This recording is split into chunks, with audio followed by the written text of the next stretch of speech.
We started the year and Donald Trump promised that this would be the golden age in America. We're ending the year, and the overwhelming majority of the American people, including many so-called Trump supporters, know that this year has been a disaster for the American people. Last night, Donald Trump once again made it clear to the American people that he apparently still believes that the affordability crisis in this country is a hoax. It is not a hoax. The affordability crisis is very real. And one of the reasons why this year has been such a disaster for everyday Americans, under complete Republican control of government, they have the House, the Senate, and the presidency. They've had all year. They've had complete control of government, and they've done nothing to lower the high cost of living in this country. Now, Donald Trump and Mike Johnson and John Thune and House Republicans and Senate Republicans repeatedly promised to the American people last year that they were going to lower the high cost of living. In fact, they said that costs would go down on day one. They lied to the American people. Costs haven't gone down in the United States of America, and everybody knows it. Costs have gone up. Housing costs are out of control. Grocery costs are out of control. Electricity bills are out of control. Child care costs are out of control. And health care costs are out of control. And about to get worse because of the Republican health care crisis that has been devastating everyday Americans throughout this year. Why is Mike Johnson and House Republicans leaving town when there is legislation supported by a bipartisan majority of the House that would extend the Affordable Care Act tax credits for 3 years? We should pass that bill and then send it over to the Senate before the end of the year, before the Affordable Care Act tax credits expire, so that tens of millions of Americans during the holiday season aren't threatened with their health insurance premiums, copays, and deductibles dramatically increasing, including the reality that many of these working class Americans will experience premium increases of $1,000 or $2,000 per month. That is unacceptable. That's why House Democrats successfully launched a discharge petition that secured 218 bipartisan signatures. And there's no reason why Mike Johnson can't bring that bill to the floor immediately. House Republicans have chosen to get out of town before sundown. And that's a shame. All they've done is reinforce the fact that their sole objective in this Congress, the sole objective of Donald Trump, the sole objective of the House Republican majority, is to enact massive tax breaks for their billionaire donors while jamming their extreme right-wing ideology down the throats of the American people and doing nothing at all, zip zero, nothing at all to make life better for the American people. It's extraordinary to us. I don't think these people want to win any more elections because they've literally done nothing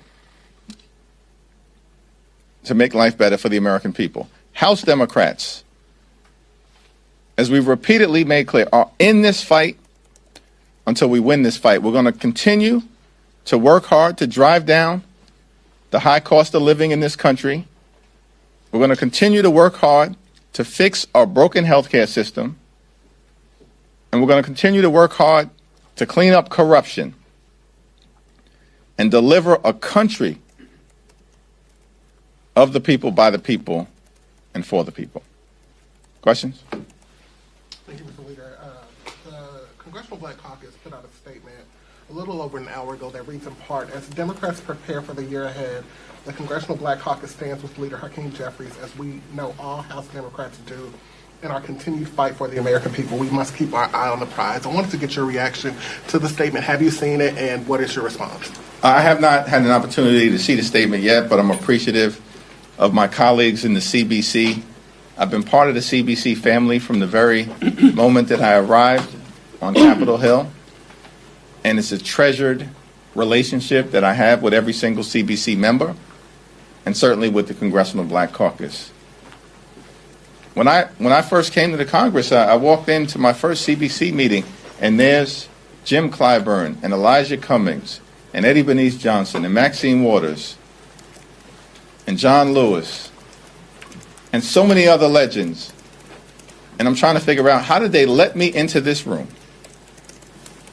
That's what the CBC has meant to all of us who've had the opportunity to serve in this Congress this term, and of course in prior terms. And I'll always cherish, that relationship. Our focus is going to continue to be on making life better for everyday Americans, on lifting up the principle of liberty and justice for all, and on ending this national nightmare that Donald Trump and Republican extremists have visited on the American people all year. Donald Trump and these Republicans have broken every single promise that they made in terms of making life better for everyday Americans. Every single promise. And it's indisputable at this moment. Which is why they're on the run. It's why they've been defeated electorally across the country, up and down the ballot. And it's why I'm confident that we're going to take back control of the House of Representatives next year. Yep. This is sort of a two-part question. First, what is your reaction to Trump's executive order rescheduling marijuana? And sort of part two to that is, do you anticipate that bumping into some of the regulations that came in the continuing resolution about hemp-related products? We'll have to see how the language in the continuing resolution that was inserted, as I understand it, by Senator Mitch McConnell is reconciled with this particular executive order. More broadly, and I haven't had the opportunity to review the executive order, but I've supported marijuana reform throughout my entirety in public service, both in the New York State Legislature and as a member of Congress, and have worked with the administration in the past to get criminal justice reform over the finish line, connected to the First Step Act. And we welcome any opportunity moving forward to continue that work, to right-size our criminal justice system, to move away from the failed war on drugs, which includes a failed war on marijuana, and to deal with the mass incarceration epidemic that this country has suffered from, that is both unfair and undermines our economic productivity. Thanks. Thanks, Leader Jeffries. Tomorrow is the deadline for the Epstein files to be released legally. Is it your expectation that the DOJ is going to cooperate? And if not, what is your expectation for what we will see tomorrow? Based on my conversations with some of the top Democrats who've been working on this matter related to full and complete disclosure of the Epstein files, we do expect compliance. But if the Department of Justice does not comply with what is federal law at this point, there will be strong bipartisan pushback. Thanks, Mr. Leader. What is the plan for Democrats going into January with regards to congressional stock trading? Congresswoman Luna and Congresswoman Mace came out of Speaker Johnson's office today, and they said that they had some sort of an agreement with a House Admin Committee on what they would put forward on stock trading. What are Democrats going to do with that? It seems like theirs won't address the executive branch. House Democrats are going to continue to work hard to address the issues that we have in this Congress, and that, of course, will include my full and complete support for a congressional stock trading ban. But at the same period of time, I support the legislation that was just introduced this week that I don't think has a single Republican on it. Why? because it would also include prohibiting the president and the vice president of any party from engaging in stock trading while they're in office. There is absolutely no justification for the president, who has far more power than any individual member of Congress, or the vice president, to be able to trade stocks in real time when they have more access to inside information than perhaps the entire United States Congress combined. As it relates to regulatory activity, because the executive branch controls the regulatory agencies in the United States of America, including the Securities and Exchange Commission. There is zero justification and rationale for allowing a president of any party or a vice president of any party to be able to engage in stock trading while they have the awesome power of the presidency, vice presidency, and executive branch in their hands. Would you expect a discharge petition on the latest bill from Democrats? There have been 3 successful discharge petitions over the last 3 weeks. We have successfully forced an up or down vote on the release of the Epstein files in support of the advocacy from the brave survivors of Jeffrey Epstein and the horrors that were visited upon them.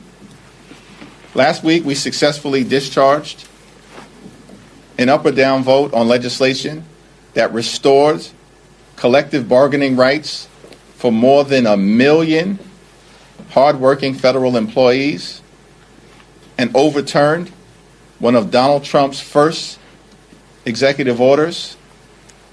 20 Republicans joined the overwhelming majority of the House Democratic Caucus to successfully discharge that bill and then vote it out of the House of Representatives.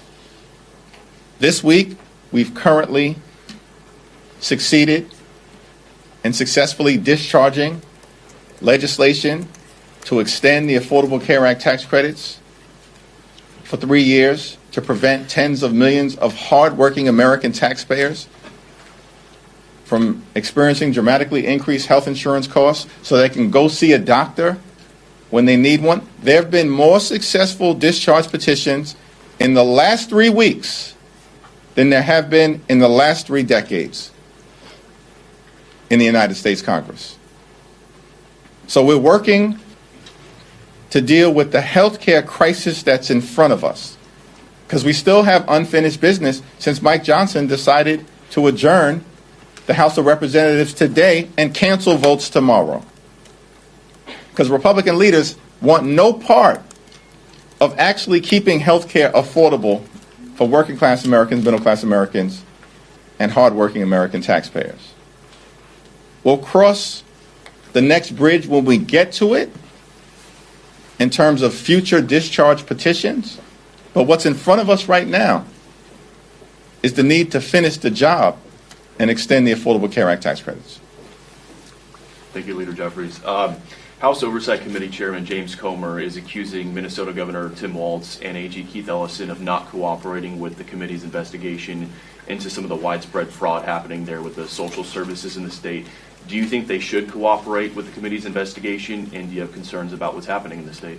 James Comer is a joke, an embarrassment, an unserious individual, and a malignant clown.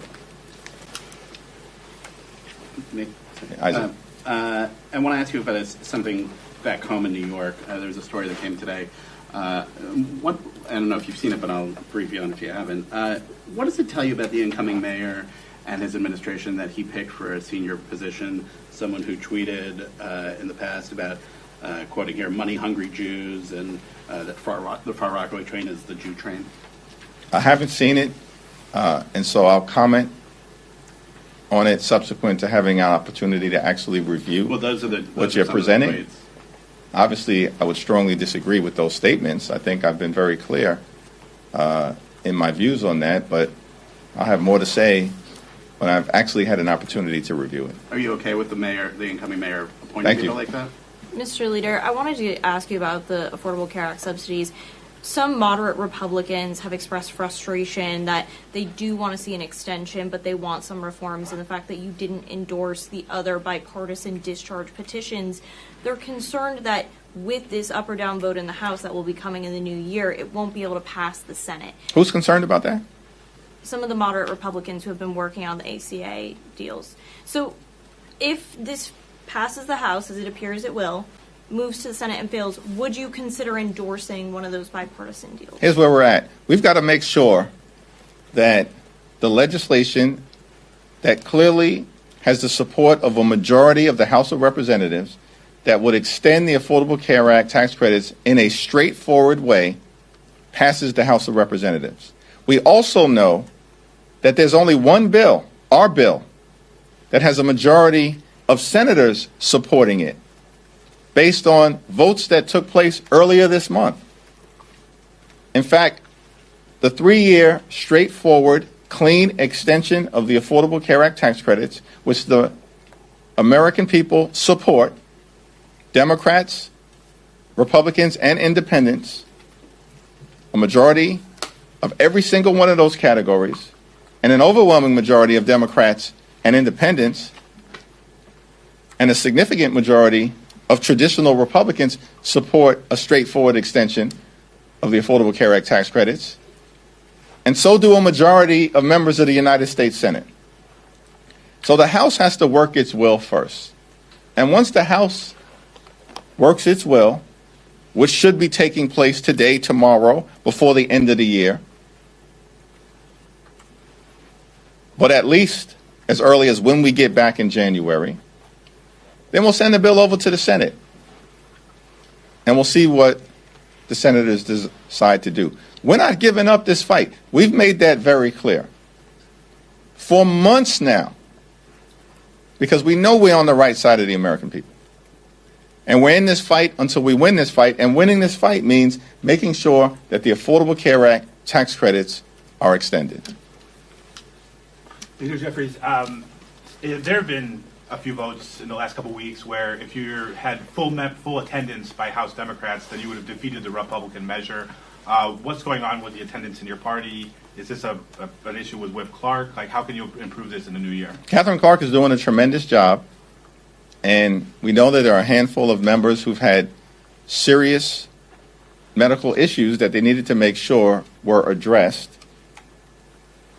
And in addressing them, it ensures that they'll be back fully on the playing field next year. So that's clearly an important thing to do. And there may be one or two other members who are running for other offices across the country, and we're going to ensure that every single member is present and accounted for, particularly when we know there are significant votes of importance to the American people. Leader Jeffries. Mr. Leader, 2 questions. Just back on Epstein, I know earlier this week Leader Schumer indicated that they have a task force that's kind of a mix of lawyers working with some of the Epstein survivors and their lawyers. Is there a similar effort here on the House if and when these files are released? And then number 2, just if you have a reaction to this board vote today to change the Kennedy Center name to the Trump Kennedy Center. Well, Robert Garcia and Jamie Raskin are doing a tremendous job, along with Ro Khanna, as it relates to pushing for maximum transparency and consistent with the wishes and the advocacy that's been powerful from the Epstein survivors, making sure that there is information that is put into the public domain for the American people so that there can be accountability. And I look forward to continuing to work closely with Ranking Member Garcia and the members of the Oversight Committee who've been doing a tremendous job on the Democratic side, along with Jamie Raskin and others. With respect to the latest foolishness to come out of the Trump administration, I mean, it really seems to me at this point that Donald Trump doesn't give a damn about the prospects of the country and the Republican Party. The notion that Donald Trump has spent more time on the golf course than trying to keep health care affordable for the American people or drive down the high cost of living in and of itself is extraordinary. But then we layer on top of that, he can find $40 billion to bail out Argentina. He's trying to extort $230 million from the Department of Justice. He literally has ordered the destruction of the East Wing of the White House. At the same time, he says the affordability crisis is a hoax. Republicans are being crushed electorally all across the country. News of the demise of the Democratic Party was greatly exaggerated. And yet, what Donald Trump comes up with at this particular point in time to end the year is not ordering Mike Johnson, because he could have done that, to remain in Washington until we address the issue of health care affordability and extend the Affordable Care Act tax credits, that the so-called Kennedy Center board wants to rename the Kennedy Center after Donald Trump. Are you kidding me? Like, how does that help deal with the affordability crisis in this country? These people are pathetic. They are sycophants. And these are individuals right now who are bending the knee to a loser. The Republicans are losers. Why are you bending the knee at this point in time? It's not clear to you that, as Michael Ray Richardson, the great former New York Knick, once said, the ship be sinking? It's over. This is the Titanic. I don't get it. I really don't understand the situation. Because these people promised that they were going to lower the high cost of living on day one. And they failed to do it in year one, let alone day one. And now their holiday gift to the American people is to continue to try to block our ability to extend the Affordable Care Act tax credits, but they want to rename, allegedly, the Kennedy Center after Donald J. Trump. These are sick people. Something is really wrong with these folks. And here's the final thing. They don't have the power to do it. Only Congress can rename the Kennedy Center. The wannabe king and his sycophantic minions can't do it. But they're going to create a spectacle across the country, and everybody's going to chase this story. But how does that actually help the American people, who've already been convinced that Donald Trump is not focused on making their life better? The whole thing is extraordinary. And it's another indication of the fact that things have fallen apart quickly for Donald Trump and the Republican Party. And House Democrats are going to continue our commitment to the principle that in this great country, when you work hard and play by the rules, everyone should be able to live an affordable life, a comfortable life, and the good life. Not too much to ask for in the wealthiest country in the history of the world. Good paying job, good housing, good health care, good education for your children, and a good retirement. And that's what Democrats are going to continue to fight to achieve for every single American in this country.